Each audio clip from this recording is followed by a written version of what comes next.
എല്ലാവർക്കും നമസ്കാരം. Transfer അലോട്ട്മെന്റിന്റെ result ഇപ്പം നമ്മൾ ട്രാൻസ്ഫർ അലോട്ട്മെന്റ് കൊടുത്ത് ജില്ലയ്ക്കകത്തുള്ള ട്രാൻസ്ഫർ അലോട്ട്മെന്റ് കൊടുക്കുകയാണ്. തിങ്കളാഴ്ച ഉച്ചയ്ക്ക് 1 മണി വരെയാണ് കൊടുക്കാനുള്ള സമയം.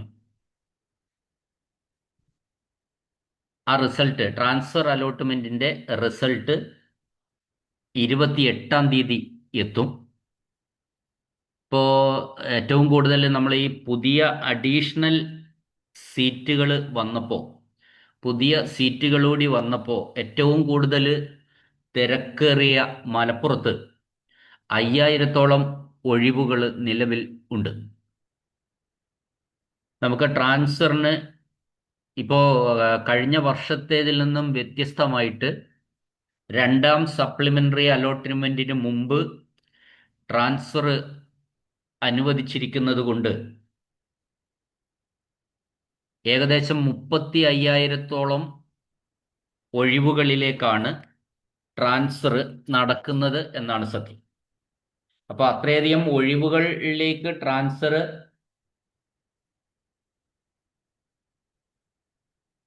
നടക്കുന്നത് കൊണ്ട് നമ്മൾ ട്രാൻസ്ഫർ അപേക്ഷിക്കുന്ന ഒരുപാട് പേർക്ക്, എൻ്റെ ഒരു അഭിപ്രായത്തിൽ 60-70% പേർക്കും ട്രാൻസ്ഫറിൽ കിട്ടും, പ്രവേശനം കിട്ടുമെന്ന് തന്നെയാണ്. ഇഷ്ടപ്പെട്ട സ്കൂളോ ഇഷ്ടപ്പെട്ട കോഴ്സോ കിട്ടാൻ സാധ്യത വളരെ കൂടുതലാണ്.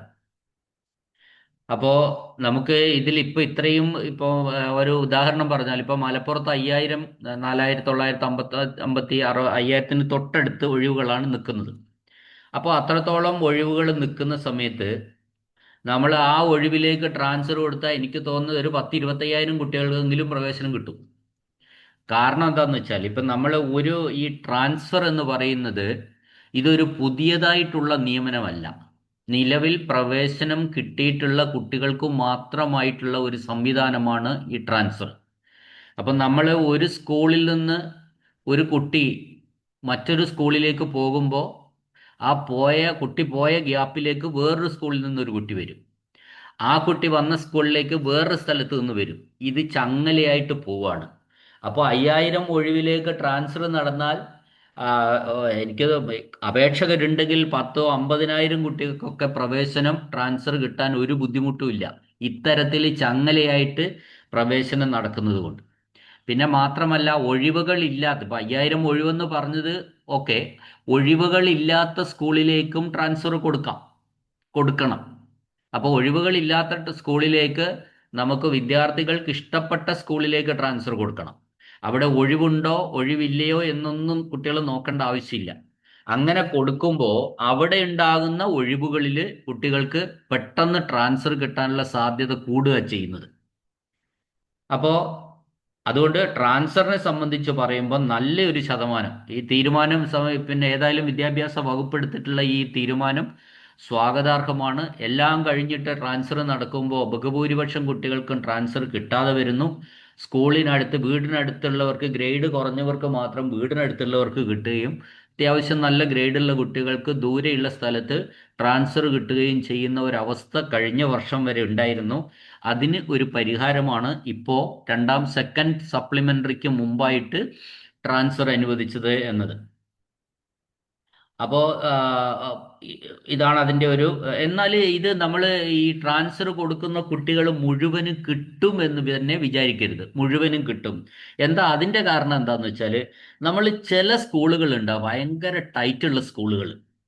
അപ്പോൾ അങ്ങനെ അവിടെ പ്രവേശനം കിട്ടാൻ ഒരുപാട് കുട്ടികൾ ആഗ്രഹിക്കുന്ന ചില സ്കൂളുകൾ ഉണ്ടാവും. അങ്ങനെയുള്ള സ്കൂളുകളിൽ പ്രവേശനം കിട്ടിക്കഴിഞ്ഞാൽ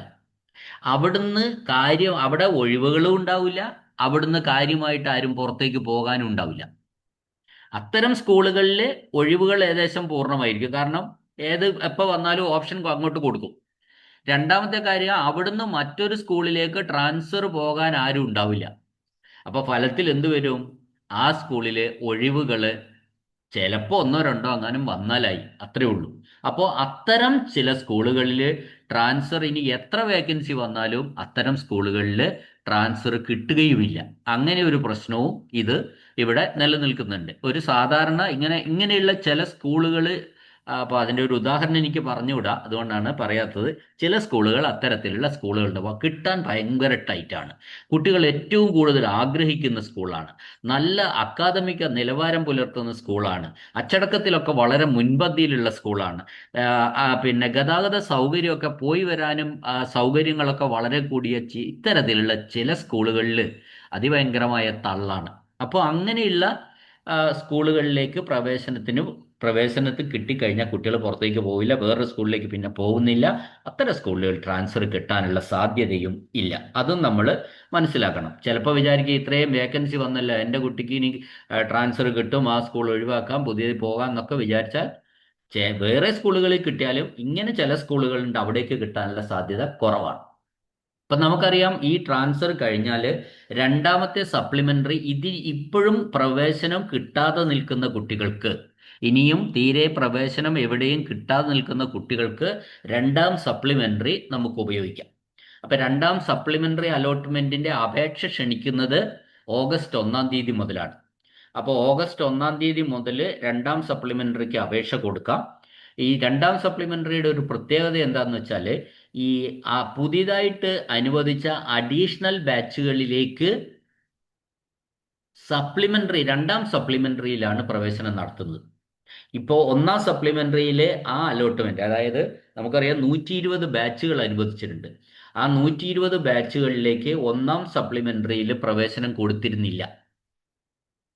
അപ്പോൾ അത് 7000 ചില്ലറയോളം വേക്കൻസി ഉണ്ട്. ചില സ്കൂളിൽ 50 പേരുടെ ബാച്ചാണ്, ചില സ്കൂളിൽ 60 പേരുടെ ബാച്ചാണ്. അങ്ങനെയൊക്കെയാണ് ഈ പിന്നെ അഡീഷണൽ ബാച്ചുകൾ അനുവദിച്ചിട്ടുള്ളത്. അപ്പോൾ ഇനി ഇപ്പം ട്രാൻസ്ഫറിൽ അവർക്ക് പ്രവേശനം അനുവദിച്ചിട്ടുണ്ട്. ഈ ട്രാൻസ്ഫർ എന്ന് പറയുന്നതിൽ നമ്മൾ ഇപ്പോൾ ഈ അഡീഷണൽ ബാച്ചിൽ ഉള്ള കുട്ടികൾ ആ സീറ്റുകളിലേക്ക് ട്രാൻസ്ഫർ അനുവദിച്ചാലും ട്രാൻസ്ഫറിൽ പുതിയതായിട്ട് ആരെയും നിയമിക്കുന്നില്ല. ഇപ്പം ഞാനൊരു ഉദാഹരണം പറയാം. നമ്മൾ ട്രാൻസ്ഫർ വിളിക്കുന്നതിന് മുമ്പ് 35,000 ഏകദേശമാണ്, 35,000 ഒഴിവുകളുണ്ട് എന്ന് ഏകദേശം അങ്ങനെ തന്നെയാണ് നിൽക്കുന്നത്. ആ 35,000 ഒഴിവുകൾ ട്രാൻസ്ഫർ കഴിയുമ്പോഴും ഉണ്ടാവും. അതാണ് ഈ ട്രാൻസ്ഫറിന്റെ ഒരു പ്രത്യേകത. ട്രാൻസ്ഫർ എന്ന് പറയുന്നത് ഒരു സ്കൂളിലത്തെ ഒഴിവ് മറ്റൊരു സ്കൂളിലേക്ക് മാറുന്നു എന്ന് മാത്രമേ ഉള്ളൂ. ആകെയുള്ള ഒരു കുട്ടിയെയും പുതിയതായിട്ട് ട്രാൻസ്ഫറിൽ ചേർക്കുന്നില്ല. അപ്പോൾ അതുകൊണ്ട് തന്നെ ആകെയുള്ള സീറ്റുകളുടെ ഒഴിവിന് ഒരു മാറ്റവും വരില്ല. 35,000 ഒഴിവ് ട്രാൻസ്ഫറിന് മുമ്പുണ്ടെങ്കിൽ ട്രാൻസ്ഫർ കഴിയുമ്പോഴും എന്തുണ്ട്, ആ 35,000 ഒഴിവുകൾ തന്നെ ഉണ്ടാവും. അതുകൊണ്ട് സപ്ലിമെന്ററി അലോട്ട്മെന്റിൽ ഈ 35,000 ഒഴിവുകളോളം വരും. പിന്നെ മലപ്പുറം, പാലക്കാട് അഡീഷണൽ ബാച്ചുകൾ വന്ന ജില്ല പാലക്കാട്, മലപ്പുറം, കോഴിക്കോട്, കാസർഗോഡ് 4 ജില്ലകളിലാണ് 120 ബാച്ചുകൾ പുതിയതായിട്ട് വന്നത്. അപ്പോൾ അതുകൊണ്ട് തന്നെ ഈ സെക്കൻഡ് സപ്ലിമെന്ററിയോട് കൂടി ബഹുഭൂരിപക്ഷം കുട്ടികൾക്കും ബഹുഭൂരിപക്ഷം കുട്ടികൾക്കും പ്രവേശനം കിട്ടും എന്ന് തന്നെ മനസ്സിലാക്കേണ്ടിയിരിക്കുന്നു. അപ്പോൾ അതുകൊണ്ട് കുട്ടികൾക്കൊന്നും ടെൻഷൻ വേണ്ട. സെക്കൻഡ് സപ്ലിമെന്ററി, രണ്ടാമത്തെ സപ്ലിമെന്ററി അലോട്ട്മെന്റിന്റെ അപേക്ഷ ഓഗസ്റ്റ് 1 തുടങ്ങും. നിങ്ങൾ എല്ലാവരും കൊടുക്കുക. അത് സ്കൂളുകളുടെ എണ്ണമൊക്കെ കൂടുതൽ കൊടുക്കുക. അവിടെയും ഈ സെക്കൻഡ് സപ്ലിമെന്ററിയിലുള്ള വേക്കൻസി കാണിച്ചിട്ടാണ് രണ്ടാം സപ്ലിമെന്ററി കൊടുക്കുക. ഈ രണ്ടാം സപ്ലിമെന്ററിക്ക് കുട്ടികൾക്കൊരു സംശയമുണ്ട്, ഞാൻ ഒന്നാം സപ്ലിമെന്ററിക്ക് കൊടുത്തതാണ്, വീണ്ടും ഞാൻ വീണ്ടും കൊടുക്കണം, അപേക്ഷ പുതുക്കി കൊടുക്കണം. രണ്ടാം സപ്ലിമെന്ററി അലോട്ട്മെന്റ് പുതുക്കി കൊടുക്കണമെന്ന് പറയാൻ കാരണം എന്താണെന്ന് വെച്ചാൽ, സപ്ലിമെന്ററി അലോട്ട്മെന്റുകളിൽ അപേക്ഷ കൊടുക്കുമ്പോൾ വേക്കൻസി ഉള്ള ഒഴിവുകളുള്ള സ്കൂളിലേക്ക് മാത്രമേ പ്രവേശനത്തിന് അപേക്ഷ കൊടുക്കാൻ പറ്റുള്ളൂ. അപ്പോൾ ചില സ്കൂളുകളിൽ ഒന്നാം സപ്ലിമെന്ററി അപേക്ഷ കൊടുത്ത് അവിടെ പ്രവേശനം കിട്ടിയതോടുകൂടി ചില സ്കൂളിൽ ഒഴിവുകൾ തീർന്നിട്ടുണ്ടാവും. അപ്പോൾ നേരത്തെയുള്ള അവിടുത്തെ ആ അപേക്ഷ കൊടുത്തു നിൽക്കുന്ന കുട്ടികൾക്ക് അവിടെ ചാൻസ് ഉണ്ടാവില്ല. അപ്പോൾ ഈ 1 എന്ത് ചെയ്യുമെന്ന് വെച്ചാൽ, ഇതുപോലെ സ്കൂൾ വൈസ് വേക്കൻസി വരും 1. അത് പുതിയ വേക്കൻസിയാണ്. ആ വേക്കൻസിയിൽ അഡീഷണൽ ബാച്ചുകൾ മൂലം ഉണ്ടായിട്ടുള്ള വേക്കൻസിയും കാണിക്കും. അപ്പോൾ അതുകൊണ്ട് തന്നെ ഇത് ഒന്നാം സപ്ലിമെന്ററി കൊടുത്തതുപോലെ തന്നെ പ്രവേശനം കിട്ടാത്ത കുട്ടികൾക്ക് രണ്ടാം സപ്ലിമെന്ററിയിലും നിങ്ങൾ അക്ഷയ സെന്ററിലോ കമ്പ്യൂട്ടർ സെന്ററിലോ അല്ലെങ്കിൽ സ്വന്തമായിട്ടോ ഒക്കെ അപേക്ഷ പുതുക്കി കൊടുക്കണം. അല്ലാതെ ഒന്നാം സപ്ലിമെന്ററിയിൽ കൊടുത്തു, ഇനി ഞാൻ രണ്ടാം സപ്ലിമെന്ററി എനിക്ക് കിട്ടും എന്ന് വിചാരിച്ച് ആരും ഇരിക്കരുത്. അപേക്ഷ പുതുക്കി കൊടുക്കേണ്ടതാണ്. അതാണ് അതിനെ സംബന്ധിച്ച് പറയാനുള്ളത്. ഏകദേശം 1-ാം തീയതി കൊടുത്താൽ 1-ഉം 2-ഉം, പിന്നെ 4-ാം തീയതിയോട് കൂടി, ഏകദേശം 4-ാം തീയതിയോട് കൂടി ഈ രണ്ടാം സപ്ലിമെന്ററിയുടെ റിസൾട്ട് എത്തും. അങ്ങനെ ആ റിസൾട്ട് എത്തിയാൽ വീണ്ടും 2 ദിവസം പ്രവേശനത്തിനുള്ള സമയമായിരിക്കും. രണ്ടാം സപ്ലിമെന്ററിയുടെ പ്രവേശനത്തിനുള്ള സമയമായിരിക്കും. അതെല്ലാം കഴിഞ്ഞ് ഒരു ഏകദേശം ആണ് ഇപ്പോഴത്തെ പറയുന്നത്, ഓഗസ്റ്റ് 7-ാം തീയതിയോട് കൂടി സംസ്ഥാന ട്രാൻസ്ഫർ വരും. 7-ഓ 8-ഓ, ഓഗസ്റ്റ് 7-ഓ 8-ഓ തീയതികളിൽ സംസ്ഥാന ട്രാൻസ്ഫർ വരും. സംസ്ഥാന ട്രാൻസ്ഫർ എന്ന് പറഞ്ഞാൽ ഒരു ജില്ലയിൽ നിന്ന് മറ്റൊരു ജില്ലയിലേക്ക് ട്രാൻസ്ഫർ കൊടുക്കുന്ന ആ സംവിധാനത്തിനാണ് നമ്മൾ സംസ്ഥാന ട്രാൻസ്ഫർ എന്ന് ഉദ്ദേശിക്കുന്നത്. അപ്പോൾ അങ്ങനെ സംസ്ഥാന ട്രാൻസ്ഫർ വരുമ്പോൾ നമുക്ക് കണ്ണൂർ ജില്ലയിൽ നിന്ന് തിരുവനന്തപുരം ജില്ലയിലേക്ക് പോകാം, കോഴിക്കോട് ജില്ലയിൽ നിന്ന് കാസർഗോഡേക്ക് പോകാം. അപ്പോൾ ഏത് ജില്ല, അത് സംസ്ഥാനത്ത് എവിടേക്കും ട്രാൻസ്ഫർ കൊടുക്കുന്ന ഒരു സംവിധാനമായിരിക്കും അതെന്നാണ് വിദ്യാഭ്യാസ വകുപ്പ് ഏറ്റവും പുതിയതായിട്ട് അറിയിച്ചിട്ടുള്ളത്. അപ്പോൾ ഈ സംസ്ഥാന ട്രാൻസ്ഫറിന്റെ ഒരു റിസൾട്ട് 10-ാം തീയതിയോ ഓഗസ്റ്റ് 10-ാം തീയതിയോ 11-ാം തീയതിയോ വരും. പിന്നെ പക്ഷേ സംസ്ഥാന ട്രാൻസ്ഫറിന് ഇത്രയധികം ഒഴിവുകൾ ഇല്ലാതിരിക്കുന്നത് കൊണ്ട് തന്നെ വളരെ സാധ്യതയിൽ ഇത്തിരി ഇപ്പോൾ കൊടുത്ത ട്രാൻസ്ഫർ പോലെയല്ല സംസ്ഥാന ട്രാൻസ്ഫറിൽ ഒരു ചാൻസ് ഇത്തിരി കുറവുണ്ടാവും എന്നതാണ് അതിൻ്റെ ഒരു പ്രശ്നം. അപ്പോൾ സംസ്ഥാന ട്രാൻസ്ഫർ നടക്കുമ്പോൾ വേക്കൻസികൾ സെക്കൻഡ് സപ്ലിമെൻ്ററിക്ക് ശേഷമാണല്ലോ, അപ്പോൾ വേക്കൻസികൾ വളരെ കുറവായിരിക്കും. 1-2 വേക്കൻസി എങ്കിലും, 1-2 ട്രാൻസ്ഫറിനകത്തൊക്കെ മതി, 1-2 വേക്കൻസികളൊക്കെ മതി. അവിടത്തേക്ക് കുട്ടികൾ പോയി, അവിടത്തേക്ക് വീണ്ടും കുട്ടികൾ വന്നു, ആ സ്കൂളിലേക്ക് വീണ്ടും കുട്ടികൾ വന്നു, അങ്ങനെ ചങ്ങലയായിട്ട് അങ്ങ് പോവുകയാണ് ചെയ്യുന്നത്. അപ്പോൾ അതാണ് ഇപ്പോഴുള്ള അതിന് ശേഷമാണ് നമുക്ക് ഒരു സ്പോട്ട് അഡ്മിഷൻ കൂടി നടക്കാനുണ്ട്. സംസ്ഥാന ട്രാൻസ്ഫറിന് ശേഷം മാത്രമേ സ്പോട്ട് അഡ്മിഷൻ നടക്കുകയുള്ളൂ. ആ സ്പോട്ട് അഡ്മിഷനോടുകൂടി ഈ വർഷത്തെ +1 പ്രവേശന നടപടികൾ അവസാനിക്കും.